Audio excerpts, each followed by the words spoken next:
Muy buen día tengan todas y todos. Agradecer a nuestros amigos de los medios de comunicación, al canal Parlamento por esta transmisión en vivo, personas que nos acompañan, diputadas y diputados. Es así como atendiendo al punto resolutivo primero del acuerdo interno de la Junta de Coordinación Política, que a la letra dice: se invita al licenciado Héctor Pizano Ramos, director del Instituto de Pensiones del Estado de Jalisco, para que asista a esta Junta de Coordinación Política, para que nos exponga la situación actual del Instituto de Pensiones e instalar juntos una mesa de trabajo donde se puedan incluir a los propios trabajadores, a especialistas, a diputados, a funcionarios del Instituto de Pensiones, que nos permita identificar las áreas de oportunidad legislativa con fecha del día 17 de agosto. Es que nos da mucho gusto, licenciado Héctor Pizano, amigo y ex compañero de la pasada legislatura, poderte recibir el día de hoy, porque es un tema importante para todos las y los servidores públicos, que podamos sumar esfuerzos, conociendo un diagnóstico que hoy nos vas a presentar, y a partir de eso ver todas las áreas de oportunidad que tengamos legislativas para que nuestro Instituto de Pensiones pueda tener una mejor y mayor vida, y al mismo tiempo podamos pues tener certeza las y los funcionarios, los servidores públicos de su haber de retiro. En ese sentido, y atendiendo también a lo que planteaba el señor gobernador cuando se presentó, Enrique Alfaro, cuando se presentó este diagnóstico, es que queremos invitarte muy respetuosamente que a partir de que nos hagas la presentación, Héctor, este poder público, a través de la Junta de Coordinación Política, que agradezco a mis compañeras y compañeros presentes, podamos instalar una mesa de trabajo, juntas y juntos, donde se integren, como bien lo decimos, trabajadores, que no exista ninguna acción de ningún tipo sin integrar la voz de los trabajadores, que se integren funcionarios públicos, diputadas, diputados, especialistas, los propios asesores, y que juntos podamos ver una ruta loable pues para el Instituto de Pensiones. Por lo tanto, bienvenido, querido amigo Héctor Pizano, te cedemos el uso de la voz para escuchar con mucha puntualidad tu presentación. Muchas gracias.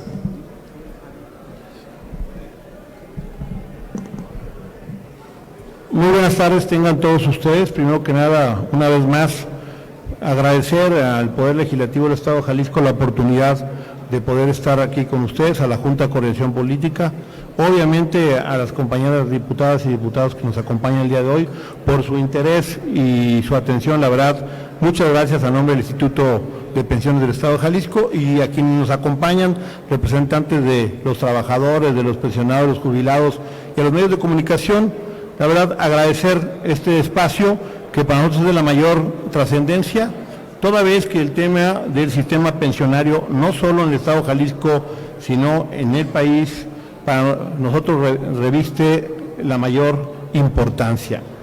No es son que el problema que viven los sistemas pensionarios a nivel internacional, a nivel nacional, son una preocupación permanente, no solo de quien hoy tiene la responsabilidad de gobernar, sino obviamente de quienes dedican su vida al servicio y esperan con toda justicia, al final de una trayectoria, encontrar un espacio de tranquilidad, de certeza, de seguridad jurídica, de que podrán vivir con su familia gozando del fruto de su trabajo, conforme a una legislación que desde el principio les generó un derecho, una expectativa para poder tener esa vida digna después de cumplir una vida laboral de frutos.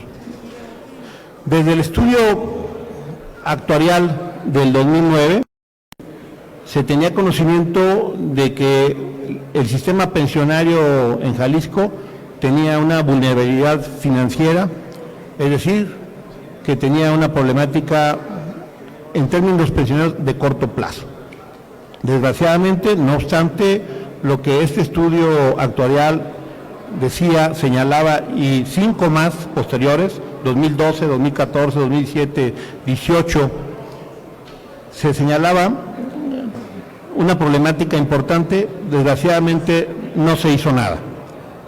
Esta administración, una vez que nos tocó llegar al cargo, recordarán, compartimos con el legislativo un estudio actuarial hecho con información del 2019 que nos fue entregado en marzo del 2021, donde nos preocupaba, que señalaba que el periodo de suficiencia financiera, el periodo de suficiencia del fondo abarcara hasta el 2029. Por ello, nosotros identificamos en estos 5 estudios actuariales una constante, un problema estructural del sistema de pensiones que quisiera compartirles para que pudiéramos conocer lo que es común en varios sistemas pensionarios en el país y en el mundo, que tiene que ver con que la principal problemática que enfrentamos es el afortunado aumento en la esperanza de vida. Es decir, la expectativa de vida ha crecido de una forma importante, porque cuando el Instituto de Pensiones se creó en 1953, la esperanza de vida apenas llegaba a los 50 años.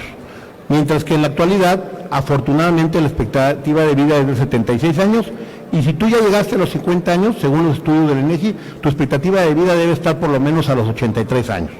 Esto quiere decir que las trabajadoras y los trabajadores que se jubilan en promedio a los 56 años y reciben una pensión por lo menos durante 17 años, van a tener desde luego un desequilibrio en el planteamiento original del sistema de pensiones en cuanto a los ingresos que se tienen, cuanto a los ingresos que se tienen que pagar.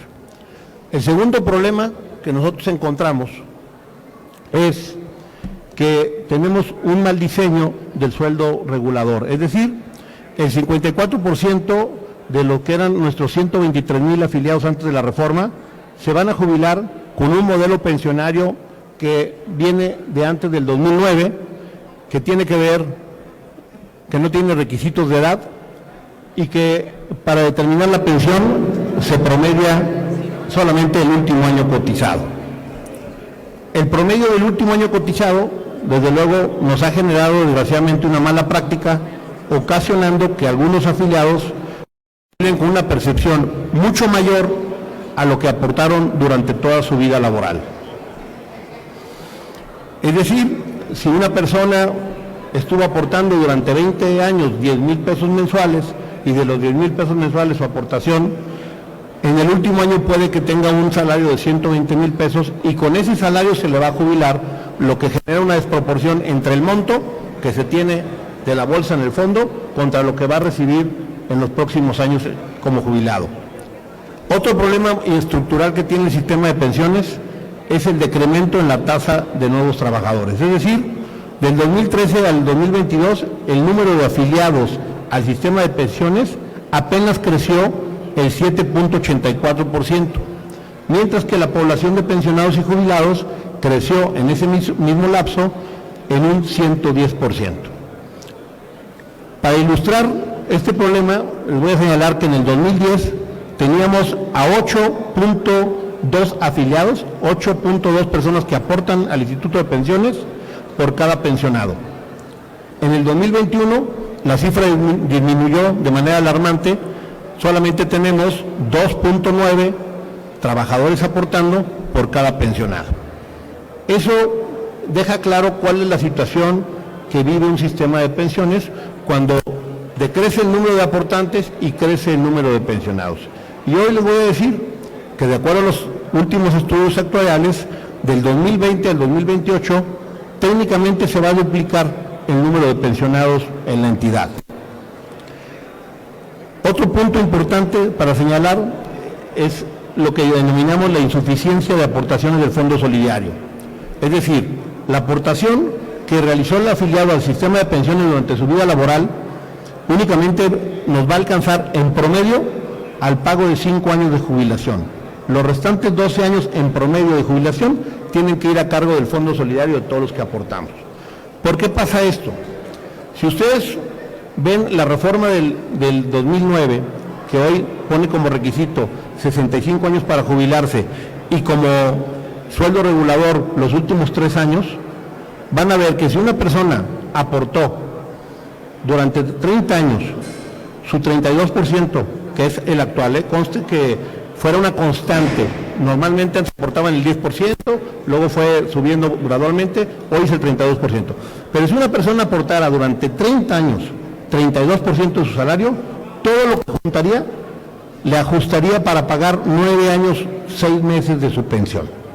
Esto sin contar, obviamente, gastos médicos, ni la pensión que tenemos que aportar a la viuda o al cónyuge que le sobrevive en caso de que fallezca nuestro jubilado pensionado. Entonces, esto es evidente el problema de pensiones, pero si ustedes revisan el monto de las aportaciones en promedio contra el monto de lo que reciben los jubilados y el tiempo, verán que el promedio que nos dura ese fondo que acumuló cada trabajador es promedio de 5 años. Entonces, el 6º año de jubilación ya va contra el fondo solidario. Eso es lo que le ha generado una crisis al fondo de pensiones, no nomás en Jalisco, en todo el país y en el mundo. El último factor que vemos como un problema estructural tiene que ver con algunos eventos externos que debilitaron el fondo y que hay que analizarlos porque a veces perdemos la memoria de lo que le generó una crisis a un sistema pensionario que estaba diseñado en otras condiciones. Durante los periodos de 2012 al 2014 se generó un incremento del 61% en el número de pensionados y esto fue motivado por 2 factores esenciales. La reforma educativa, que le generó incentivos a los maestros para irse a jubilar y no para quedarse trabajando, y por lo tanto optaron por, en vez de seguir en las aulas trabajando, como lo podían haber hecho 10, 15 o 20 años, se fueron por la jubilación porque no tenían incentivo para seguir, sino para salirse. Lo mismo pasó en el sector de la seguridad con los exámenes de control y confianza. Un gran número de los trabajadores optó por jubilarse y no seguir en el servicio. Cabe señalar que el 45% de los afiliados que tiene IPEJAL pertenecen al sector educativo o a las áreas de seguridad del Estado. En un ejemplo que les ponemos en estas gráficas, solamente por ser ilustrativos en lo que hemos venido diciendo, les voy a poner un caso.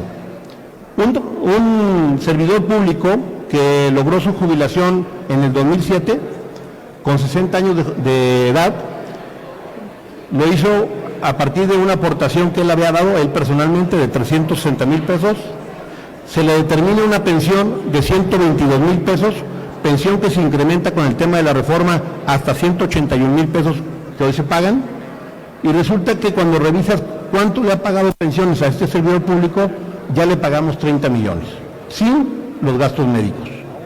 Es decir, le hemos pagado 29 millones de pesos más de lo que aportó. Y obviamente este dinero salió del fondo. Un caso más reciente, en el 2018, diciembre de 2018, funcionario con 54 años de edad, él aportó 2,300,000 durante su vida laboral. Su pensión fue de 145, hoy de 149,000 pesos. A él ya le pagamos 6,800,000. Es decir, a este exfuncionario ya le pagamos 4,5 millones del fondo solidario. Esto es legal, eso es lo que la ley prevé. Por eso hay que entenderlo.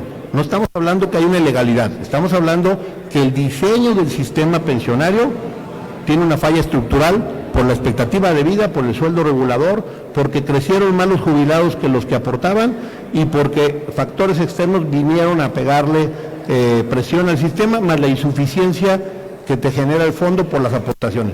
Y otro caso particular que ponemos en esta gráfica tiene que ver con la reforma que se dio. En la reforma del 2009, claro que se avanzó porque establecimos una edad mínima para la pensión, que son 65 años, claro que se avanzó con algunas características de la aportación y con que el sueldo regulador fuera de los últimos 3 años y no del último año. ¿Sí le ayudó el sistema? Claro que sí.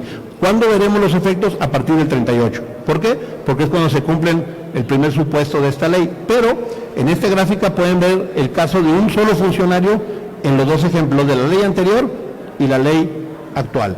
Con la ley anterior, para resumirles, al final es la misma persona, la misma edad, el mismo sueldo, etcétera, pero al final el déficit nos da 5,700,000, es decir, ese trabajador le cuesta al sistema, al fondo, 5,700,000. Y con la nueva ley, la que se reformó en 2009 y que desde luego tuvo efectos positivos, nos cuesta 1,600,000. Es decir, aún con esa reforma tenemos un déficit. Y esto no estamos tomando en cuenta pensiones de viudez ni por orfandad, que afortunadamente se tiene en nuestro sistema.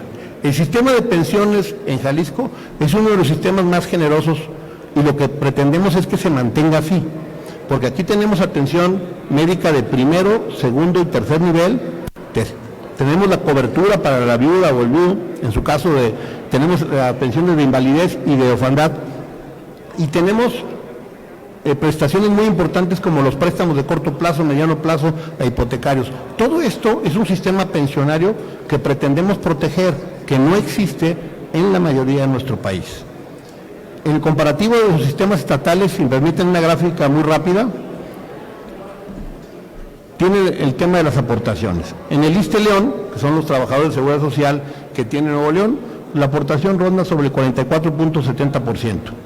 En el caso del Estado de México y sus municipios, el 54%, y además al pensionado, para tener los servicios de salud, le descuentan un 6%. En el caso de Sonora, la aportación es del 47%, y en el caso de Jalisco, afortunadamente, la aportación es del 32%. Esto después de la reforma del 2009. Antes se aportaba el 10%, 5% el trabajador y 5% el patrón. Conforme al histórico de los estudios actuariales que tienen un resumen aquí a su alcance, ustedes pueden ver que en el estudio actuarial del 2009, estudio que se hace a la par que se hizo aquella reforma, teníamos 115,000 afiliados, 14,000 pensionados, y la fecha que se señalaba de quiebre del instituto era el 2034. Desde entonces se decía que había un problema en pocos años para el sistema de pensiones. En el estudio del 2014 se decía que en el 2029 era la inviabilidad financiera, en el del 2017, el 2028, y en el del 2019 que presentamos aquí el año pasado, decía que en el 2029. A partir de una serie de acciones que se tomaron de la mano del Congreso y de otras que se implementaron en el Instituto, hoy el estudio actuarial, que ya está en la página de transparencia que ahorita circularemos con ustedes, la vida útil financieramente viable del Instituto está más allá del 2033. ¿Qué hemos hecho? Bueno, la administración lo que hizo fue romper la inercia y se trazó una nueva trayectoria que permitió fortalecer el Fondo Solidario con las siguientes acciones. Primero que nada, nosotros nos planteamos generar orden. ¿Qué es orden? Orden normativo. Que nunca más el Instituto de Pensiones estuviera dentro de las observaciones tanto de la Contraloría como de la Auditoría. Por lo tanto, primero nos dimos a la tarea de tener un reglamento interno que no existía. Un reglamento que establezca con claridad, certeza, jerarquía, responsabilidades, y eso tiene que ver mucho con la posibilidad de sanciones a quienes no cumplan con su trabajo dentro del Instituto de Pensiones. Después, reglamento para las propias sesiones del Consejo Directivo, que tampoco existía. Un reglamento para el tema del Comité de Inversiones, para el tema de los mercados de inversiones, el tema de los desarrollos inmobiliarios, una nueva forma de integración del comité como propuesta, sobre todo para que nunca más nos vuelva a pasar alguna de las circunstancias que ha vivido el Instituto de Pensiones. Y obviamente un tema muy importante fue la regularización de los adeudos de las entidades públicas. Cuando llegamos al instituto se le debían más de 1.600 millones de pesos, hoy el adeudo va sobre 400 millones y esperamos concluir este año sin que tengamos los adeudos, que eso fortalece las finanzas, y obviamente con la reforma que se aprobó en el Congreso, pues ya nunca más se volverá a dar que al IPEJAL le deban dinero por tema de cuotas o aportaciones. Es decir, tenemos una recuperación importante de cartera vencida, recuperamos negocios importantes como estacionamientos que hoy nos dan casi el triple de lo que nos daban concesionados, fortalecimos nuestra reserva técnica que hoy ya está sobre los 60,000 millones, de 40,000 a 60,000 millones, por eso es que la vida del instituto está más allá del 2033. Obviamente tenemos un orden ya de los bienes inmuebles con una categorización y una valorización de lo que vale el patrimonio de todos los trabajadores. Recuperamos concesiones no solo de los terrenos que tenemos en la playa, sino de los pozos de agua que son muy valiosos para los terrenos que tienen, sobre todo en el tema de salones de eventos y el tema de recuperar la posesión de los inmuebles. En fin, hoy los proyectos inmobiliarios tienen una tasa interna de retorno muy superior, casi el doble de los proyectos que anteriormente se aprobaban, y las inversiones financieras se hacen con criterios diferentes que le dan certeza, seguridad y rentabilidad al portafolio de pensiones. Eso es lo que se hizo. En resumen, con la reforma de ley que se aprobó en el Congreso del Estado por unanimidad de todas las fuerzas políticas, y eso lo tengo que reconocer y agradecer en el compromiso del Congreso, más las acciones de la gestión, tanto administrativa, financiera, se ganaron 4 años de viabilidad financiera, y por lo tanto es que hoy tenemos tranquilidad, oxígeno de que vamos en la ruta correcta hasta el 2034, lo que hubiera equivalido a que le hubieran dado un subsidio de 40,000 millones de pesos. O sea, 4 años de IPEJAL valen 40,000 millones de pesos. Eso o lo ganamos o nos lo ahorramos, como ustedes quieran. No lo distrajemos de la infraestructura, ni de salud, ni de educación. En el 2034, en caso de que no hubiese alguna otra acción, que no avanzáramos en una mejora de la situación de IPEJAL, habría que invertirle 6,300 millones de pesos. Por eso, de no hacer nada, el instituto tendría nada más en el 34 6,000, en el 35 tendrían que ser más de 10,000. Eso viene en todo el estudio actuarial. El instituto, además hay que entenderlo, al perder independencia financiera, que entonces ya requiere subsidios, también dejaría de conceder prestaciones económicas, es decir, los préstamos de corto, mediano, largo plazo hipotecarios. Tendríamos que empezar a deshacernos del patrimonio inmobiliario y obviamente todo esto para seguir protegiendo lo más importante, que son las pensiones y los servicios médicos. En el 2034 necesitaríamos 6,000 millones de pesos, que obviamente tendrían que llegar de una especie de subsidio como el que hoy recibe el Instituto de Pensiones de Nuevo León, que recibe 4,500 millones cada año, o Chihuahua, que recibe 5,600 millones. O sea, es lo que queremos evitar.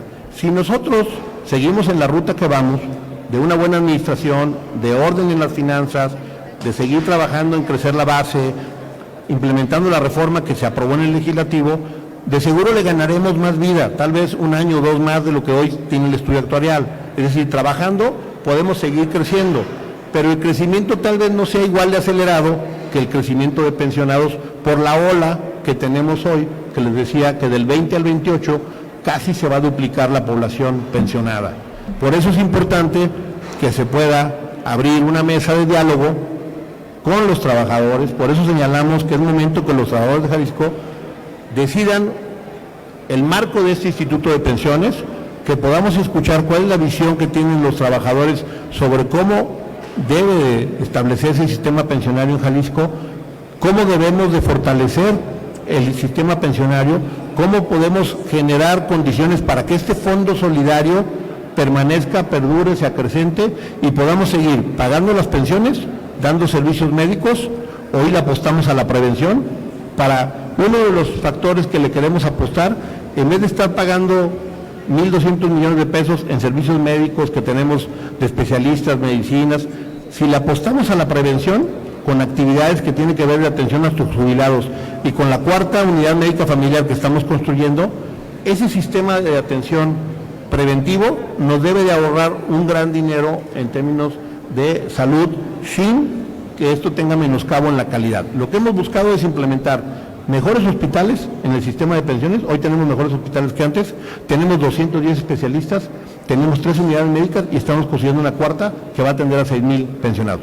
Esta es una apuesta por la prevención que le va a reducir gasto al instituto, pero, insisto, lo que debemos de analizar con la luz de este estudio actuarial que ponemos a su disposición y esta síntesis que quise hacerles para no quitarles mucho de su tiempo, tiene que ver con que se pueda convocar a esta mesa de diálogo con los trabajadores para que podamos construir entre todos, primero, el diagnóstico común.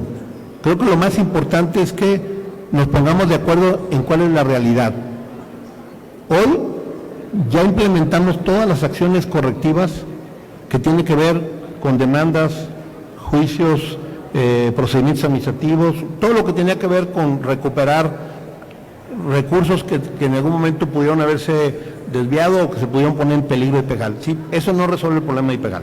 Lo que resuelve el problema de IPEJAL es que veamos el sistema estructural y lo resolvamos en conjunto, y para eso creo que es muy importante que tengamos un diálogo, y el único espacio que puede confluir a todas las fuerzas, a todos los representantes, a todos los jubilados, a trabajadores, es el Congreso, donde están ustedes y donde con su experiencia y su capacidad y con la información que nosotros estaremos siempre atentos a proporcionar, aparte del actuario que está dispuesto a desmenuzar cada una de las cifras de las más 85 páginas que tiene el estudio actuarial, podamos tener un diagnóstico común y con eso podamos construir propuestas que nos permitan fortalecer al Instituto de Pensiones. Hasta este momento, ¿sería cuánto? diputado, en cuanto al diagnóstico que tenemos el día de hoy de IPEJAL. Muchas gracias, querido amigo Héctor. Sin duda, un tema que preocupa, porque se trata del futuro de muchas familias de nuestro Estado, de los servidores públicos, pero que también nos ocupa aquí en este poder público. Sin duda, reconocer las acciones ya tomadas, como las reformas legislativas que se realizaron, la eliminación de las pensiones VIP, acciones jurídicas contra posibles responsables por malos manejos, inversiones certeras como la que se realizó por parte de Pensiones para Ciudad Laboral, entre otras acciones, su propia regulación interna, acciones que, como tú bien lo dices, permiten ya darle una vida, por lo menos para los próximos 11 años, más algún tiempo más que se pueda dar con la implementación de las últimas reformas realizadas. Pero un tema que consideramos, al igual que tú, no es suficiente y que en este poder público hay mucho por hacer.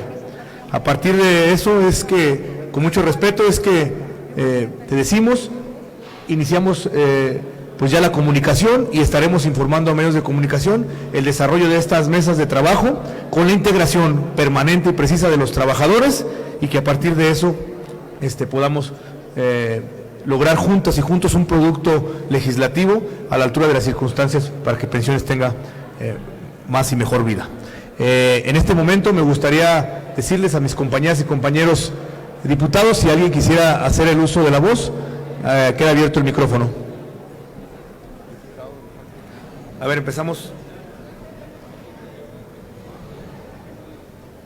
Sí. Muchas gracias, presidente. Muchas gracias también, mi querido Héctor. Bueno, solo abonando un poco también aquí a la explicación que diste de la situación actual de pensiones, también compartir con mis compañeras y compañeros diputados, pues que también todo este tiempo hemos estado trabajando de forma paralela en la parte legislativa, nos hemos reunido también con algunos sindicatos aquí presentes, y que toda esta visión que tiene el director de pensiones para el futuro de todo lo que viene se vea traducido en una reforma de ley que está ya lista y preparada para poder ser presentada, y que igual valdría la pena compartirla con todos y todas ustedes, pero que tiene que ver con lo que ya mencionó aquí, ¿no?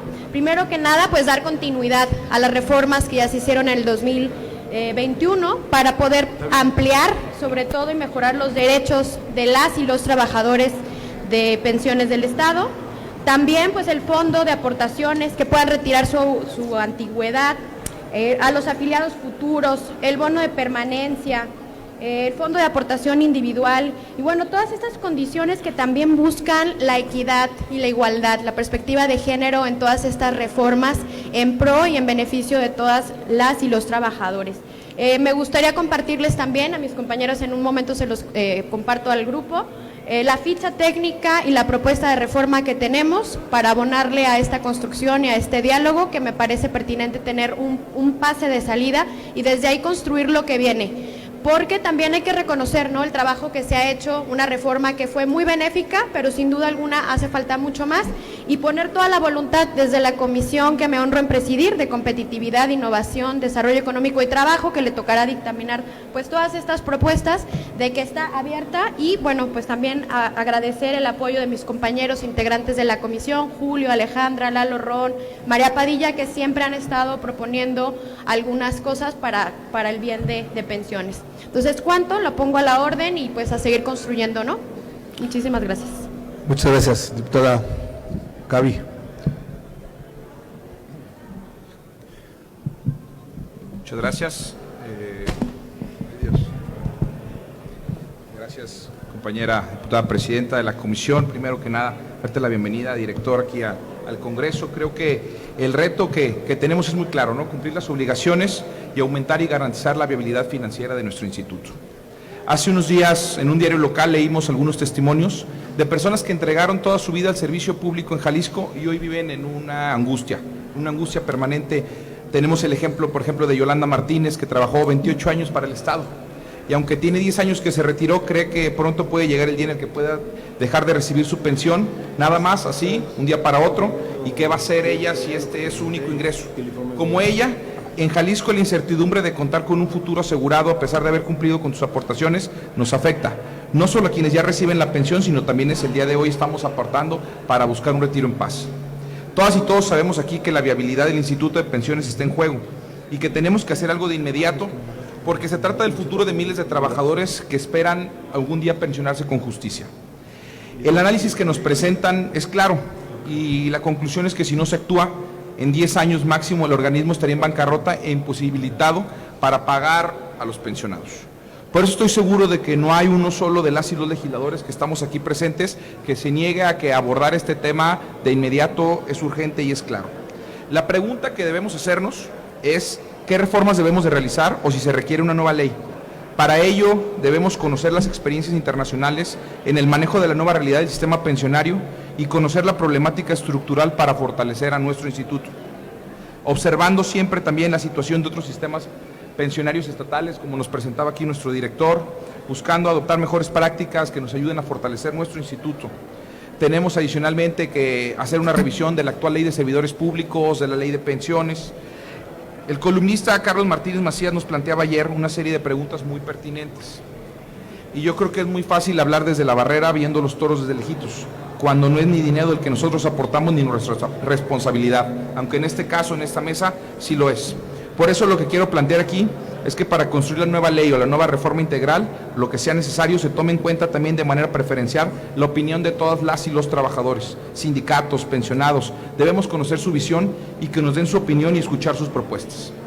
Desde el PRI estamos convencidos que los primeros que tenemos que preguntar y tomar en cuenta es a los afectados, a las miles de personas que han aportado sus recursos para su jubilación, porque al final de cuentas es dinero de ellos del que estamos hablando.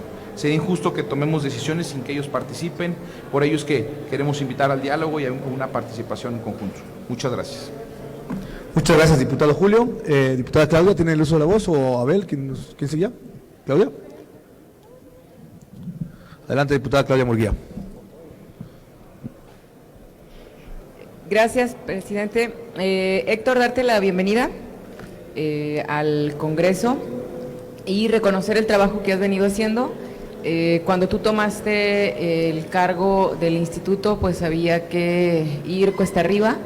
Creo que se ha hecho un trabajo encomiable y solamente refrendarte el compromiso que tenemos los diputados, en voz de quien yo represento, la fracción parlamentaria del PAN, para que sepas que asumiremos con toda responsabilidad la parte que nos corresponde. Entendemos que no se puede hacer una reforma que garantice los derechos de los trabajadores sin tomar en cuenta a los trabajadores y a sus representantes, y en ese tenor es como nosotros vamos a trabajar para que pues podamos estar en mejores condiciones y garantizar pues el fruto del trabajo de muchos años de la gente que hoy siente que está en riesgo, y de nueva cuenta reconocer tu trabajo y decirte que siempre serás bienvenido aquí.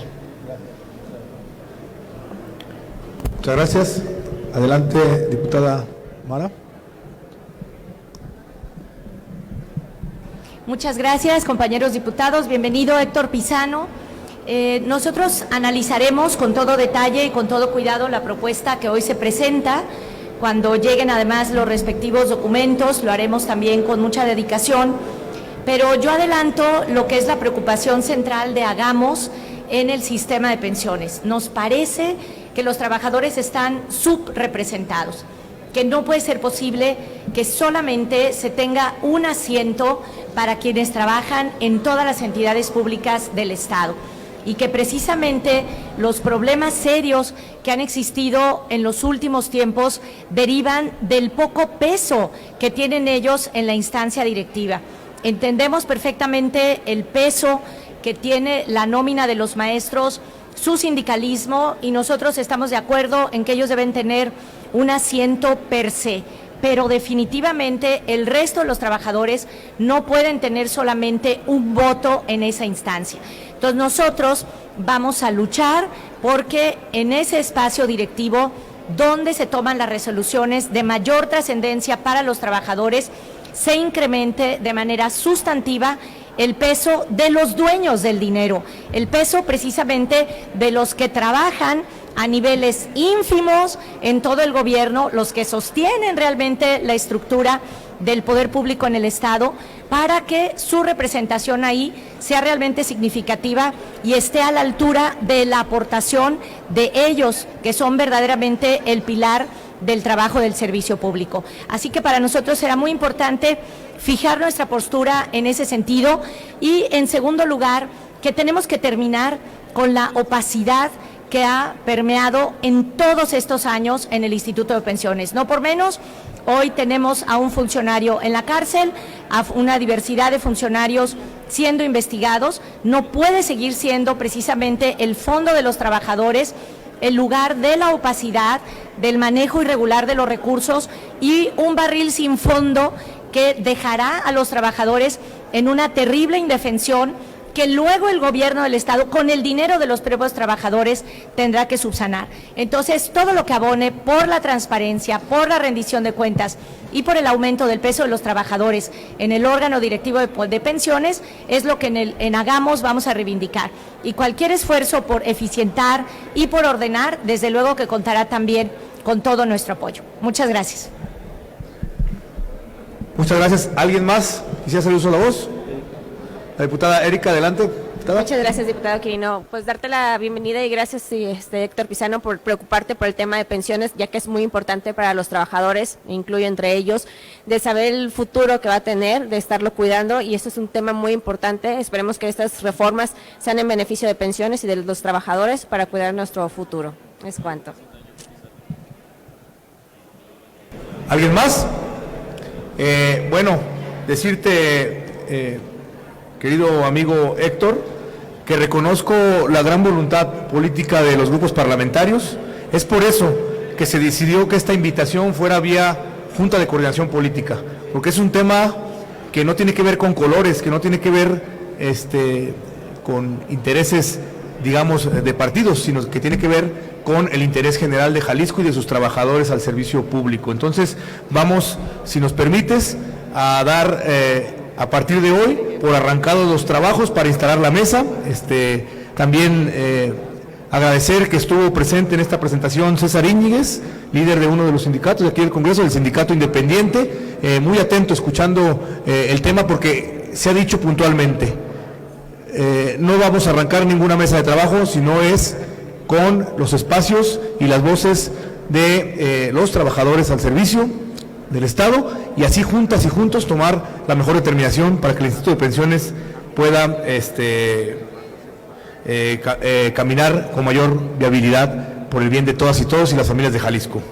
No sé si tú quisieras concluir con algo, mi querido Héctor. Bueno, una vez más, el reconocimiento al legislativo por lo que hasta hoy le ha aportado al Instituto de Pensiones, que le ha generado condiciones para que tenga oxígeno. Hemos crecido y eso va a ser un esfuerzo de todos.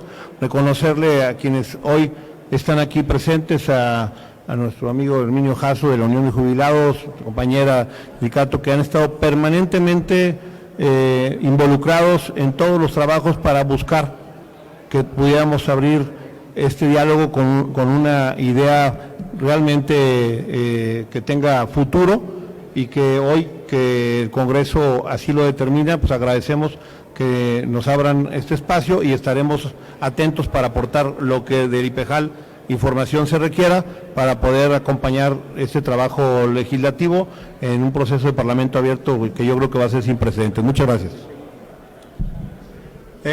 Si alguno de los medios de comunicación que aún están presentes tiene algún comentario, dejamos abierto el micrófono.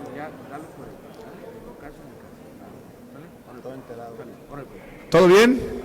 Bueno, pues siendo así, es que damos por terminados los primeros trabajos de esta largo agenda que tendremos con el Instituto de Pensiones, agradeciendo una vez más toda la disposición de su titular, y que juntas y juntos podamos seguir avanzando y caminando como así lo hemos platicado. Entonces, que siga los trabajos. Agradecer a todos los compañeras y compañeros diputados que se dieron el tiempo y por mostrar interés por este tema tan sensible para todos nosotros. Muchas gracias y agradecer al Canal Parlamento nuevamente.